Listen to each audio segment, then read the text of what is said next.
జై శ్రీమన్నారాయణ. శ్రీమద్భగవద్గీత 18వ అధ్యాయము మోక్ష సన్యాసయోగము 16వ శ్లోకము. తత్రైవం సతి కర్తారం ఆత్మానం కేవలంతు యః పశ్యతి అకృత బుద్ధిత్వాత్ న పశ్యతి సదుర్మతిః. ఓం. గీతాచార్యుడు శ్రీకృష్ణ పరమాత్మ అర్జునుడితో పాటు మనందరికీ మోక్ష సన్యాస యోగాన్ని ఉపదేశం చేస్తూ ఉన్నాడు. పరమాత్మ ఈ రకంగా అంటూ ఉన్నాడు, అర్జునా, సర్వకర్మలకు నేను చెప్పినటువంటి 5 హేతువులే మూల కారణం.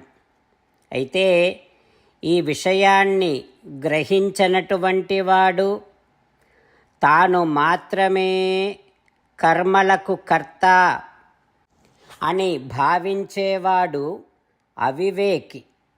వాడికి యథార్థమైనటువంటి తత్వజ్ఞానము లేనట్టే అంటూ శ్రీకృష్ణ భగవానుడు ఎవరైతే ప్రతి కర్మకు తానొక్కడినే కర్తను అని భావిస్తాడో, ఎవరైతే ప్రతి కర్మకు దేహము, ఆత్మ, ఇంద్రియాలు, ప్రాణవాయువు, పరమాత్మ ఈ 5 హేతువులే కారణాలు అని గుర్తించరో, వారు ఉన్నది ఉన్నట్టుగా చూడటము లేదు అని అర్థం. వారు అవివేకులే అని కృష్ణ భగవానుడు స్పష్టం చేస్తూ ఉన్నాడు.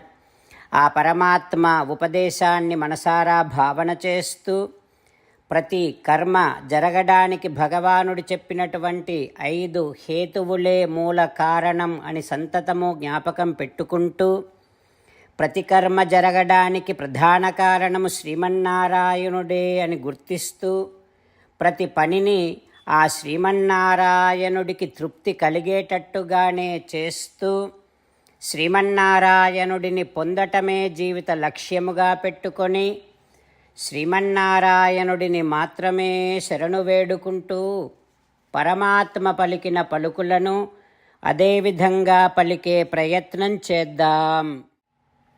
తత్రైవం సతి కర్తారం ఆత్మానం కేవలంతు యః పశ్యతి అకృత బుద్ధిత్వాత్ న పశ్యతి సదుర్మతిః. అంతేకాకుండా మనం ప్రతిరోజు శ్రీమన్నారాయణుడికి ఒక 8 పనులు చేస్తాం అని మాట ఇద్దాం. ఎందుకంటే శ్రీకృష్ణ భగవానుడు 18వ అధ్యాయములో 65 నుండి 70వ శ్లోకాల ద్వారా శ్రీమద్భగవద్గీత అంతటికీ సారభూతముగా మనకు 8 పనులు చేయమని చెప్పాడు. అలా చేస్తే చాలు, నేను మిమ్మల్ని అన్ని విధాలుగా రక్షిస్తా అని ప్రమాణపూర్వకముగా ప్రతిజ్ఞ కూడా చేశాడు. అందుకని శ్రీమద్భగవద్గీతను అంతటినీ విన్న తర్వాత అర్జునుడు కూడా చివరకు కరిష్యే వచనం తవ, కృష్ణ నువ్వు చెప్పినట్టే చేస్తా అని అన్నాడు. కనుకనే భగవానుడు అర్జునుడికి అన్ని విధాల విజయాన్ని అందించాడు. మనం కూడా ప్రతిరోజు శ్రీమన్నారాయణుడికి ఆ రకంగానే మాట ఇద్దాం. 8 పనులు చేస్తాం అని మనము మాట ఇస్తే అది అష్టాక్షరీ మహామంత్ర జపము చేసినటువంటి ఫలితాన్ని మనకు ప్రతిరోజు ఇస్తుంది. ఇట్లా మాట ఇవ్వటం కంటే గొప్ప పూజ, యజ్ఞము, తపస్సు మరొక్కటి లేనే లేదు. అందుకని నేను అంటూ ఉంటాను, మీరు మనస్సులో భావిస్తూ ఉండండి. ఈ రకంగా మనము మాట ఇస్తూ ఉంటే శ్రీకృష్ణ భగవానుడి ముఖారవిందములో కలిగేటటువంటి ఆనందాన్ని మనం ప్రతిరోజు దర్శిద్దాం, ఆస్వాదిద్దాం. జై శ్రీమన్నారాయణ. హో శ్రీమన్నారాయణ, నువ్వు చెయ్యమన్నట్టే నేను నిన్నే సంతతము ధ్యానము చేస్తూ ఉంటా. హో శ్రీమన్నారాయణ, నువ్వు చెప్పినట్టే నేను నీ భక్తుడిగానే ఉంటా. ఓ శ్రీమన్నారాయణ, నువ్వు చెయ్యమన్నట్టే నేను నా విధులను కర్తవ్యాలను నీ సేవగా నీ తృప్తి కోసమనే సక్రమంగా నిర్వర్తిస్తూ ఉంటా. ఓ శ్రీమన్నారాయణ, నువ్వు చెప్పినట్టే నేను నీవాడిని అనే మహావిశ్వాసముతో నీకే నమస్కరిస్తూ ఉంటా. ఓ శ్రీమన్నారాయణ, మామేకం శరణం వ్రజ, నన్ను ఒక్కడిని మాత్రమే శరణు వేడుకో అని నువ్వే అన్నావు కనుక నేను నిన్ను ఒక్కడిని మాత్రమే శరణు వేడుకుంటా. ఓ శ్రీమన్నారాయణ, మా శుచః, ఇక దుఃఖించకు అని నువ్వే నాకు భరోసా ఇస్తున్నావు కనుక నేను ఇక దుఃఖించను. ఓ శ్రీమన్నారాయణ, నువ్వు చెప్పినట్టే నువ్వు నా కోసమని అనుగ్రహించినటువంటి శ్రీమద్భగవద్గీతను ప్రతిరోజు కనీసము ఒక్క శ్లోకాన్నైనా జ్ఞాపకం చేసుకుంటూ శ్రీమద్భగవద్గీతను అనుసంధానము చేస్తూ ఉంటా. ఓ శ్రీమన్నారాయణ, నువ్వు చెప్పినట్టే నువ్వందరి కోసమని చెప్పినటువంటి శ్రీమద్భగవద్గీతను తెలియని భక్తులందరికీ తెలియచేసే నా వంతు ప్రయత్నాన్ని నేను నిరంతరము కొనసాగిస్తూనే ఉంటా. ఓ శ్రీమన్నారాయణ, నేను నువ్వు చెప్పినట్టే చేస్తా, నీకు నచ్చినట్టే ప్రవర్తిస్తా, నీకోసమే పని చేస్తూ ఉంటా. కరిష్యే వచనం తవ. ఇప్పుడు శ్రీమద్భాగవతాన్ని అనుసంధానం చేసుకుందాం. శ్రీమద్భాగవత గ్రంథానికి నమస్కారం. నిగమకల్పతరోర్గళితం ఫలం సుఖముఖాదమృతద్రవ సంయుతం పిబత భాగవతం రసమాలయం ముహురహో రసికా భువి భావుకాః. శ్రీసుఖయోగీంద్రుల వారికి నమస్కారం. యం ప్రవ్రజంతమనుపేతమపేతకృత్యం ద్వైపాయనో విరహకాతర ఆజుహావ పుత్రేతి తన్మయతయా తరవోభినేదుః తం సర్వభూతహృదయం మునిమానతోస్మి. నరనారాయణులకు, చతుర్ముఖ బ్రహ్మకు, సరస్వతీదేవికి, వ్యాసమహర్షుల వారికి నమస్కారం. నారాయణం నమస్కృత్య నరం చైవ నరోత్తమం దేవీం సరస్వతీం వ్యాసం తతో జయం ఉదీరయేత్.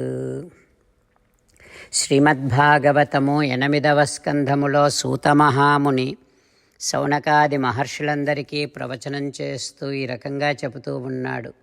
ఓ మహర్షులారా, శ్రీసుఖయోగీంద్రుల వారు పరీక్షిన్నరేంద్రుడికి శ్రీమద్భాగవతాన్ని ఉపదేశం చేస్తూ ఇలా చెబుతూ ఉన్నాడు. ఓ పరీక్షిన్నరేంద్ర, దేవతలకు అమృతము లభించడం అదంతా చూసేసరికి దానవులకు చాలా కోపం వచ్చి ఇక వారి ఆయుధాలు తీసుకొని దేవతలపైకి యుద్ధానికి వెడుతూ ఉన్నారు.